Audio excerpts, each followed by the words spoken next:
જીવન શાંતિ સ્કૂલમાં આપનું સ્વાગત છે। મારું નામ કાજલ ત્રિવેદી। હું દાખલા નંબર 18 બરાબર પેજ નંબર 214 ચેપ્ટર નંબર 5 તમને કરાવવા જઈ રહી છું। ભાગ પહેલો। તો આપણે જૈની અને અન્યનો દાખલો અત્યારે કરીએ છીએ। પહેલી વસ્તુ પહેલા આપણે શું કરવાના તો કે હવાલા ટીક। તો આપણે હવાલા ટીક કરશું।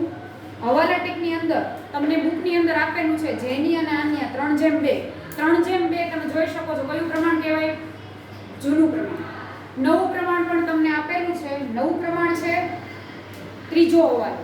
કયું પ્રમાણ આપ્યું છે? નવું પ્રમાણ 2:2:1 એ તમારું કયું પ્રમાણ છે? નવું પ્રમાણ। તો જૂનું અને નવું પ્રમાણ બેય આપે ત્યારે કયું આપણે ફાઇન્ડ આઉટ કરવાનું હોય તો કે ત્યાગનું પ્રમાણ। ત્યાગના પ્રમાણનું સૂત્ર કયું છે? જૂનો ભાગ માઈનસ નવો ભાગ। Very good.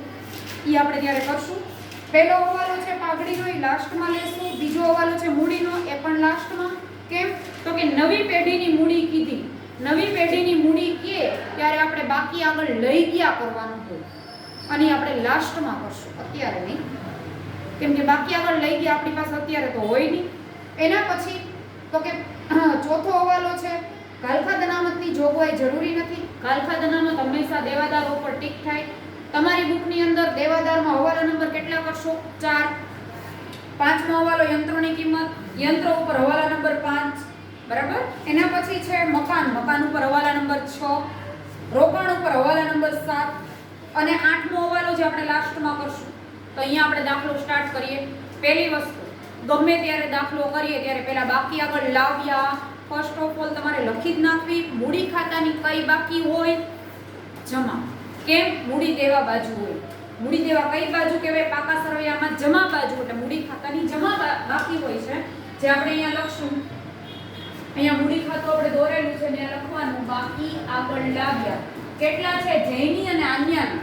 જૈનીના કેટલા છે તમે જોઈ શકો છો 70,000 અને આન્યાના છે 56,000 જે આપણે અહીંયા લખશું 70,000 અને 56,000। જ્યારે રોકડ ખાતાની કઈ બાકી હોય? ઉધાર બાકી।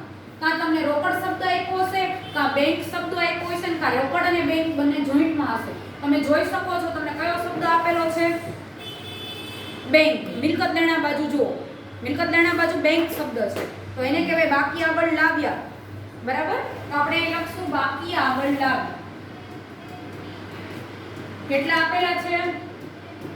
39,200। એના પછી આપણે કરશું દાખલો સ્ટાર્ટ। આપણે ક્યાંથી ચાલુ કરવાનું છે તો કે મૂડી દેવા બાજુ। મૂડી આપણે લખી નાખી। અનામતો અને ભંડોળ બધાય વેચાય, એક જ ભંડોળ ન વેચાય। કયું? નફા ભાગ। કારીગર, નફા ભાગ, ભંડોળ। Very good. કેમ? તો કે પેઢીનું દેવું છે માટે। Very good.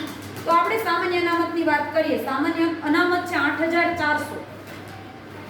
હવે અનામત આ બધું કઈ બાજુ આપ્યું? મેં તમને મૂડી દેવા બાજુની વાત કરી। જમા બાજુ કઈ બાજુ કહેવાય? જમા। તો જમા જ વેચાશે તો હું જમા બાજુ વેચીશ મૂડી ખાતાની। અહીંયા લખીશ સામાન્ય અનામત 8,400 ને વેચશું કયા પ્રમાણમાં? તો કે જૂના પ્રમાણમાં। જૂનું પ્રમાણ કયું છે બેટા? 3:2 તો 8400 ગુણ્યા 3/5 આપણે બધા કરશું તો કેટલા આવે? તો કે પહેલામાં આવે છે 50-40, બીજામાં આવે છે 33-60। તમે જોઈ શકો છો અને તમારી જાતે કરો એટલે ખ્યાલ આવે બરાબર। કેવી રીતે કર્યા? તો કે ગુણ્યા 3/5 અને ગુણ્યા 2/5। એના પછી તો કે આપણને રોકાણ અનામત આપેલી છે 4,200। જે પણ અનામત જ છે તો ક્યાં લખાશે? મૂડી દેવા બાજુ હતી જે આપણે ક્યાં વેચશું? મૂડી ખાતામાં। કઈ બાજુ વેચશું? જમા બાજુ। તો અહીંયા લખીશ કઈ અનામત મેં હમણાં વાત કરી તમને? રોકાણ અનામત। તો અહીંયા લખીશ રોકાણ અનામત 4200 એટલે કે 4,200 બરાબર ગુણ્યા 3/5 25-20 અને કેટલા આવે? 1680। એકવાર ચેક કરી લેવું કે આટલા જ આવે છે ને। એના પછી તમને શું આપ્યું છે? કારીગર, નફા ભાગ, ભંડોળ। તમે જ મને કીધું બરાબર એ જ ભંડોળ એવું છે જે વેચાતું નથી। શું કામ? પેઢીનું દેવું છે. તો ક્યાં લખાશે? જ્યાં હોય ત્યાં. બરાબર? એટલે કાકા સરવૈયાની અંદર તો કે આ કાકુ સરવૈયું છે જ્યાં છે ત્યાં જ લખીશું. અહીંયા આપેલું છે કારીગર, નફા ભાગ, ભંડોળ. કેટલું આપેલું છે વિદ્યાર્થી મિત્રો? તો આપણે જોઈ શકીએ છીએ કે 31,500 જે અહીંયા લખશું. એના પછી શું આપ્યું છે? તો કે લેણદાર. લેણદાર કેટલા આપ્યા છે? 44,800. જેમાં હવાલો છે તો કે નહીં. બરાબર? એના પછી આપણે મિલકત દેણા સાઈડ જોશું. મકાન. મકાન આપણને આપેલું છે મિલકત દેણા તો હું ત્યાં જ લખીશ, પણ હવાલો છે તો કે હા છે. બરાબર? કેટલા નંબરનો હવાલો આપણે હમણાં ટીક કર્યો? 6થા નંબરનો. એમાં બજાર કિંમત મેં કાલે કીધું, હજી કહું છું, અને આપણા દરેક દાખલાની અંદર તમને કહીશ. બજાર કિંમત કીએ એ ચોપડે લાવી કીએ એ બહાર જ લખાય. બરાબર? તો અંદર હું લખીશ જે આપેલી છે તમને 42,000 તો એ લખવાના મકાન 42,000. કેટલી ચોપડે લાવવાની વાત કરી? હવાલા નંબર 4 જુઓ, સોરી હવાલા નંબર 6 જુઓ, 70,000 ની વાત થઈ છે. પહેલા 42,000 હતા, હવે 70,000 થયા. તો વૈધા કે ઘટ્યા? કેટલા વૈધા? તો કે 70,000 માંથી 42 બાદ કરીએ એટલે આપણને ખ્યાલ આવે 28,000. વેરી ગુડ, 28,000 વધે છે. તો અહીંયા પ્લસ થાય ને, કેમ કે પહેલા 42 પછી 70 એટલે પ્લસ થાય. પ્લસ એટલે વધારો.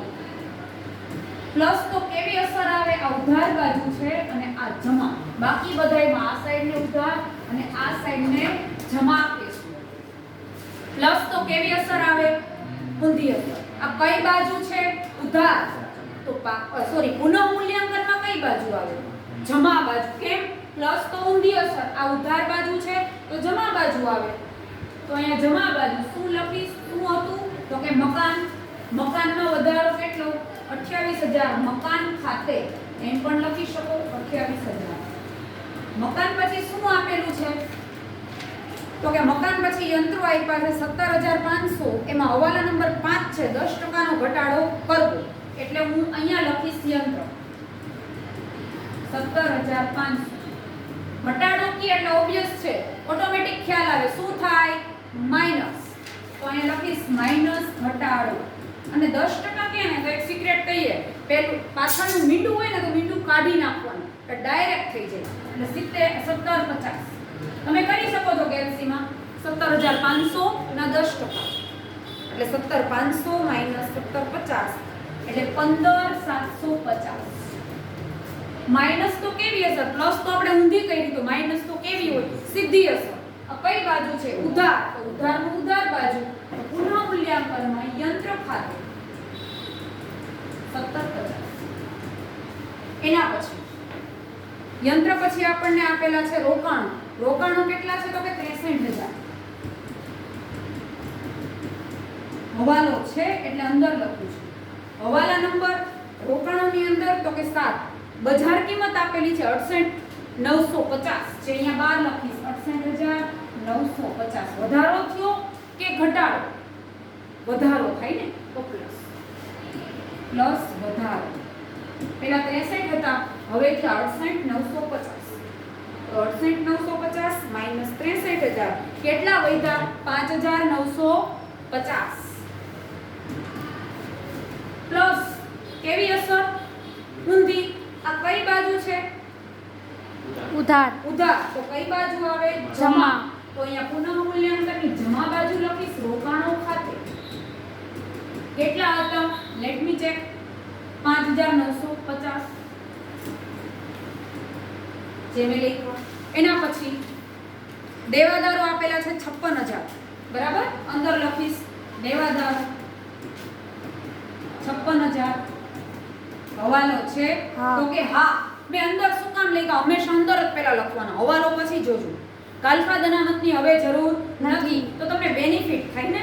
કોઈ તમને એમ કહે કે હું તને આટલા રૂપિયા નહીં આપું એટલે આપણને ગાલફા પડે, પણ પછી આપણને એમ કે કાલે મેં તને આપી દીધા. બરાબર? આપણે તો પૂરું જ કરી નાખ્યું કે બે હવે નહીં આપે, કાંઈ વાંધો નહીં, પણ નહીં. બરાબર? એટલે ખર્ચ બાજુ જ લખ્યા હતા. પણ આપણને લાભ થયો ને. નહીં આપી દેશે. ગાલફા અનામતની જરૂર નથી. ધેટ મીન્સ આપણને આપેલો જવાલા નંબર 4 એટલે 56,000 હવે અંદર આવશે નહીં. શું કામ? તો કે ગાલ ખાતે અનામતની જરૂર નથી એટલે 56,000 હું ક્યાં લખીશ? બરોબર. એટલે 56,000 અહીંયા નહીં પણ ક્યાં હવે લખાશે? તો કે 12. તો ગાલ ખાતે અનામત કેટલી એમાં આપેલી હતી? તો કે 2,800. જે જરૂર નથી એટલે ક્યાં આવશે? પુનઃ મૂલ્યાંકનની કઈ બાજુ? જમા. જમા બાજુ. અહીંયા લખાશે ગાલ ખાત અનામત ખાતું. કેટલા હતા? તો કે બુકની અંદર આપેલા છે 2,800 જે હું અહીંયા લખીશ. એના પછી છે બસ હવે આપણે હવાલા સોલ્વ કરશું. પહેલો હવાલો છે પ્રિયંકા પાઘડી પેટે 14,000 રોકડ લાવશે. રોકડ આવે પહેલી વસ્તુ પાઘડીની વાત આવે ને ત્યારે ખાસ કહું પેલા ત્યાગનું પ્રમાણ શોધી લેવાનું. બરાબર? તો અહીંયા ગણતરી દીધા. હાલો જૂનું પ્રમાણ કયું હતું? જૂનો ભાગ મને કહેશો? જૂનો ભાગ છે 3/2 અને નવો ભાગ તમને હવાલામાં આપેલો છે 2/1. બરાબર? 3 ને 2 કેટલા થાય? તો કે 5.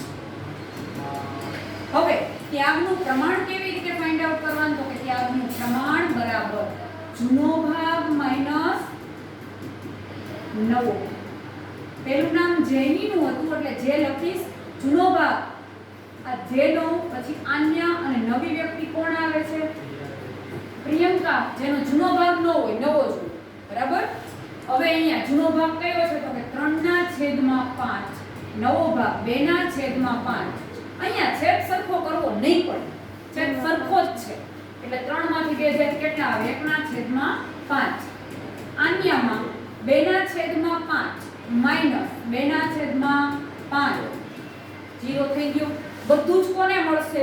એક જ વ્યક્તિ. બરાબર? આન્ય કાંઈ મળતું નથી. જેની ત્યાગ કરે છે આન્ય લાભ ન કરતી ત્યાગ ન કરતી. બરાબર? 0 મીન્સ એનો અર્થ એક થાય કે લાભ નથી મળતો એને ત્યાગ જો માઈનસમાં જવાબ આવ્યો હોત તો એને લાભ મળે. પણ અહીંયા કાંઈ એવું પોસિબલ થતું નથી. હવે પાઘડી કેટલી લઈને આવે છે પ્રિયંકા બેન?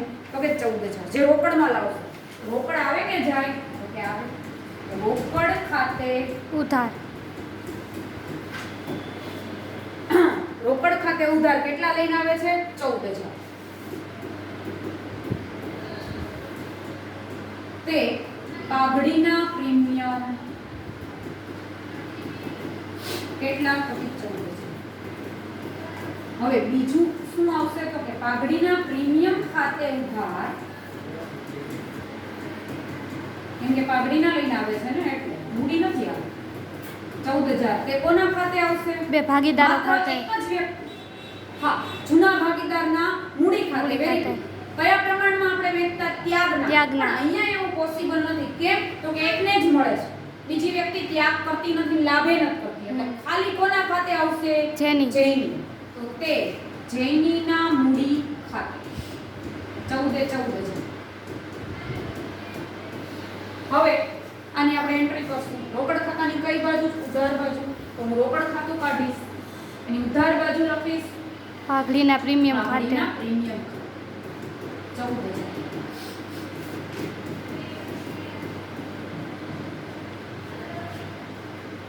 અને અહીંયા જૈનીના મૂડી ખાતાની જમા બાજુ છે એટલે મૂડી ખાતાની જમા બાજુ લખીશ. જૈનીના જ ખાનામાં લખીશ પણ એનું નામ એનું નહીં. જમા તો જમા બાજુ. બરાબર? એનું નામ નું આવે. કોનું આવે? તો કે પાઘડીના પ્રીમિયમ ખાતે. આ વસ્તુ યાદ રાખજો કે આપણા ખાતામાં આપણે આપણું નામ નથી લખતા. એને સેકન્ડ છે જૈની અને આન્યાની નવી પેઢીમાં કુલ મૂડીના 20% જેટલી મૂડી પ્રિયંકા લાવશે. એટલે આપણને કેટલી મૂડી લાવશે એ નથી ખબર. એ ક્યારે ખબર પડશે? ખાતા પેક કરશું ત્યારે. હવે કે હવાલો રહી નથી જાતો એ જોઈ લઈએ. ત્રીજો, ચોથો, 5, 6, 7 અને 8. 8 લાસ્ટમાં જ થશે. બરાબર? એટલે પહેલા હું પુનઃ મૂલ્યાંકન પેક કરીશ. આનો ટોટલ કરીશ. જમા બાજુનો મને વધારે દેખાય છે બીકોઝ અહીંયા 17,50 જ છે. 28,000 59,50 2800 36,750 આવો કંઈક આવે છે. આવે છે 17,50 બાદ. Very good. એટલે 35,000 આવે છે. આને શું કહેવાય? પુનઃ મૂલ્યાંકન નફો કયા પ્રમાણમાં વેચાય? જૂના. જૂના. જૈની અને અન્ય વચ્ચે જૂનું પ્રમાણ છે 3:2 તો 35,000 ગુણ્યા 3 ભાગ્યા 5 એટલે અહીંયા આવશે 21,000. તો બીજાને કેટલા આવે? તો કે 14 પણ જોઈ લઈએ 2 ભાગ્યા 5 રાઈટ છે 14,000. કઈ બાજુ આવ્યા? ઉધાર. તો વેચાય વેરી ગુડ. જમા બાજુ પણ કયા ખાતામાં? પુનઃ મૂલ્યાંકનમાંથી કયા ખાતામાં જાય? મૂડી મૂડીમાં ખાતા. જમા બાજુ. અહીંયા લખીશ પુનઃ મૂલ્યાંકન નફો 21,000 અને 14. હવે સ્ટોપ થઈ જાજો કેમ કે હવે દાખલો કંઈક અલગ છે. શું કરવાનું છે તો કે જૈનીનો ટોટલ મારશું 70 50 40 25 20 14,000 અને 21,000 એટલે જૈનીનો ટોટલ આવે 11 25 60. અહીંયા હું લખીશ જૈની ની જમા બાજુ બરાબર 11 25 60 જેથી કરીને જ્યારે પણ તમે રિફર કરો તમને ખ્યાલ આવે કે આવું કંઈક હતું. બરાબર. એના પછી જયની પછી હું આન્યાનો ટોટલ કરીશ 56,000 33 60 16 80 અને 14,000 એટલે 75,040. આન્યાની જો ઉધાર બાજુ હોત તો બાદ કરો કંઈ પણ આમાંથી બાદ કરો પણ ઉધાર બાજુ કંઈ લખેલું જ નથી એટલે બાદ પણ નહીં થાય. 75,040 આ બેનો ટોટલ 11 25 60 એટલે 1,87,600 આવું કંઈક ટોટલ આવે છે. રાઈટ છે. પણ એના હવે આપણે દાખલામાં જોઈએ. હવે હવાલામાં જોઈએ. બીજો હવાલો કંઈક એવું કહે છે કુલ મૂડી. જો આ શબ્દ વાપરે નવી પેઢીની કુલ મૂડી એટલે આ બાકી આગળ લઈ જવું છે. બરાબર. આના કેટલા ટકા કરવાના છે? 20% જેટલી મૂડી કોણ લઈને આવે છે? પ્રિયંકા. તો હું અહીંયા લખીશ 1,87,600 ના 20% મૂડી પ્રિયંકા લાવશે. બરાબર. એટલે કેટલા થાય તો એના 20% કરું એટલે 37,520 આ મૂડી કોણ લાવે? પ્રિયંકા. પ્રિયંકા. બરાબર. એટલે રોકડ ખાતે ઉધાર 37,520 તે કોના? પ્રિયંકાના મૂડી ખાતે મૂડી ખાતે 37,520. હવે રોકડ ખાતાની ઉધાર બાજુ એન્ટ્રી કરીશ. ત્યાં શું લખીશ? પ્રિયંકાના મૂડી ખાતે 37,520 કેટલા લખીશ? 37,520. તો બીજી એન્ટ્રી ક્યાં આવે? મૂડી ખાતાની કઈ બાજુ આવે? જમા બાજુ. કેમ? પ્રિયંકાના મૂડી ખાતે જમા છે એટલે પ્રિયંકાના મૂડી ખાતાની જમા બાજુ એન્ટ્રી આવશે. શું લખીશ? ત્યાં નામ એનું નહીં. કોનું નામ આવે? ઉધારનું. રોકડ ખાતે. ઉધારનું બરાબર છે. એના પછી શું કરવાનું તો કે હજી આપણે એક હવાલો બાકી. કયો હવાલો બાકી? મેં વાત કરી હતી તમને પહેલો બીજો કમ્પ્લીટ. 8મો હવાલો જૈની અને આન્યા નવી પેઢીમાં તેમની બંનેની કુલ મૂડી.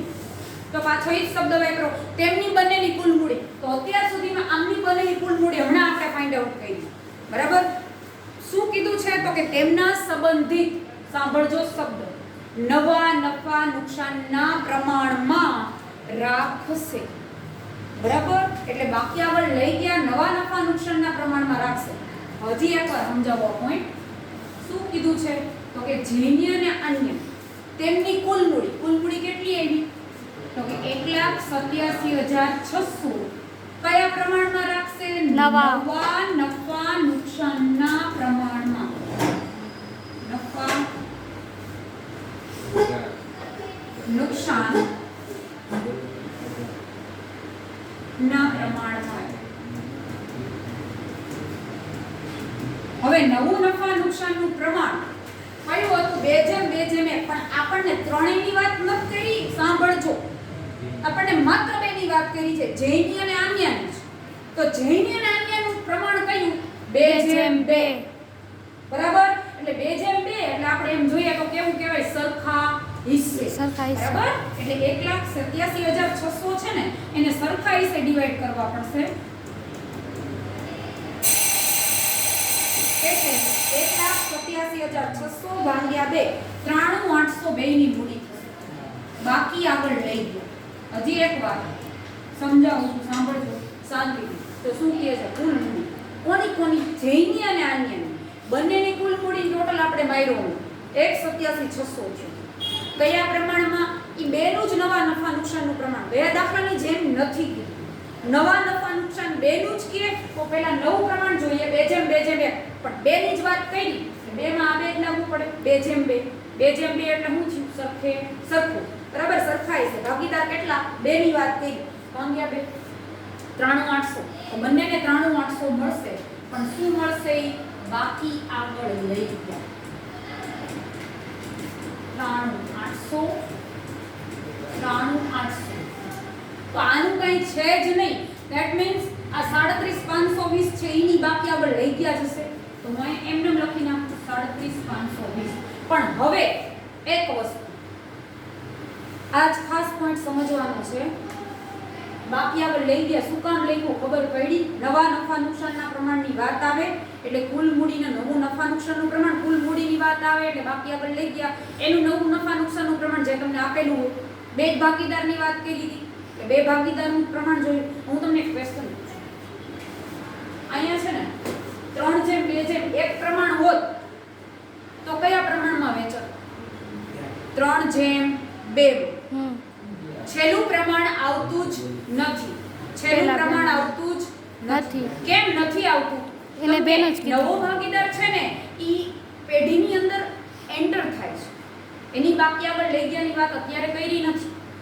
બરાબર? અત્યારે આપણે બે જ ભાગીદારની વાત કરી માટે અહીંયા 3:2 હોત તો 3:2 માં વેચો. સમજાય? ગુણ્યા 3 ભાગ્યા કેટલા કરો? 3 ને 2 ક્લિયર? હવે એક પ્રશ્ન ઈ ઊભો છે. આ બે વસ્તુની તમે વાત કરી પણ હવે બાકીનું જે હવે આ બાકી આગળ લઈ ગયા તમે લખી બરાબર. આની કોપી ક્યાં મારવાની? આ ત્રણેયની કયું ખાતું હતું? મૂડી. એટલે મૂડી દેવા. ત્યાં મૂડીનું હેડિંગ મારીશ. ત્યાં શું લખીશ? જૈની, આન્યા અને પ્રિયંકા 93,800 અને 37,520 આ ત્રણેયનો ટોટલ 93,800 22,51,20. Very good. હવે શાંતિથી સાંભળજો. મારે મૂડી ખાતું પેક કરવું ને પણ એની જે હવે બાકી નીકળે ઈ ક્યાં લખવાની? એમાં ચોખ્ખું લખ્યું છેલ્લો હવાલો વાંચો. ક્યાં લખવાની? બેંક ખાતામાં. જો વાંચો છે ને. હા હવે જે ઘટવટ થાય ને બે બાજુ થશે. કાં એક બાજુ થશે. આપણે જોઈએ કઈ બાજુ સેટલ થાય છે. આનો ટોટલ મારીએ. આનો ટોટલ કેટલો આવ્યો તો ઈ તો આપણે અહીંથી ક્લિયર છે 11, 25, 60. આનો ટોટલ 11, 25, 60. આનો કેટલો હતો? 75,040.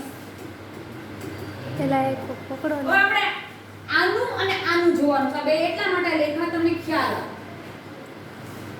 આ બાજુ જૈનીનું કઈ બાજુ વધારે છે? જમા બાજુ દેખાય છે ને. ઉધાર બાજુ જૈનીમાં કેટલા છે? 93,800. તો કઈ બાજુ ઘટશે જૈનીમાં? ઉધાર બાજુ. હા ઉધાર બાજુ ઘટે ને એ ન્યા શું લખીશ? બેંક.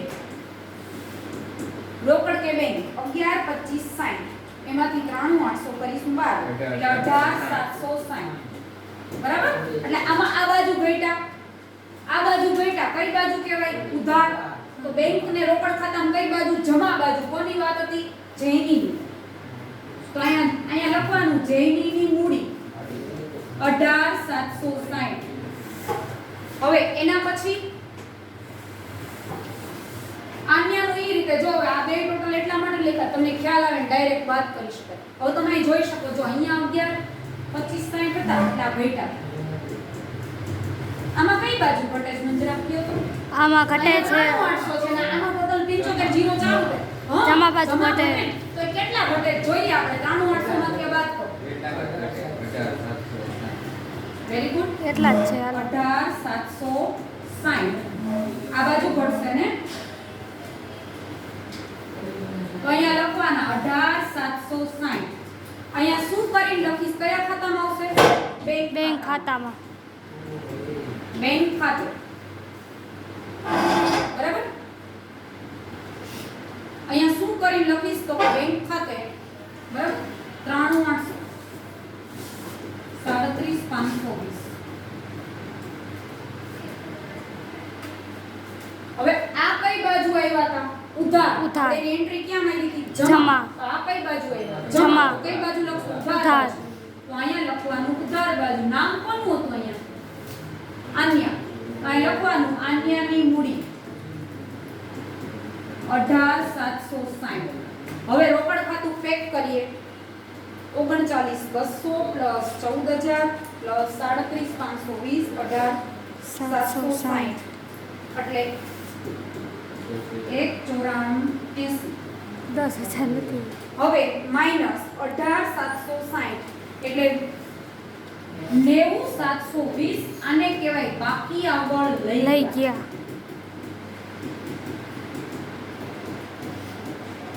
હવે અહીંયા ખાસ ધ્યાન રાખજો, આ કઈ બાજુ હતું? જમા. તો બાપા સરવાળા ઉધાર જ લખીશું. ઉધાર. ઉધાર બાજુ નો સમજાય ને તમને તો એટલે મિલકત યાદ લેવાનું. રાખવાનું કે પાકા સરવાળામાં રોકડ ને બેંક શબ્દો ક્યાં હોય? તો કે ઓબ્વિયસ છે મિલકત લેણા. Very good. મિલકત લેણા બાજુ હોય 90720. અહીંયા લખવાનું રોકડ કે બેંક 90720. હવે આનો ટોટલ કરીએ આપણે બે સાઈડ. બે સાઈડ તમે હું બંને સાથે કરીએ. 56000 68950 15750 70000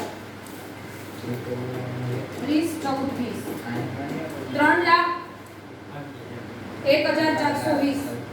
બરાબર. આ સાઈડ ટોટલ મારીએ પ્લસ 31500 પ્લસ 44800. Thank you. તો આજ સાથે આપણે સમ કમ્પ્લીટ થાય છે.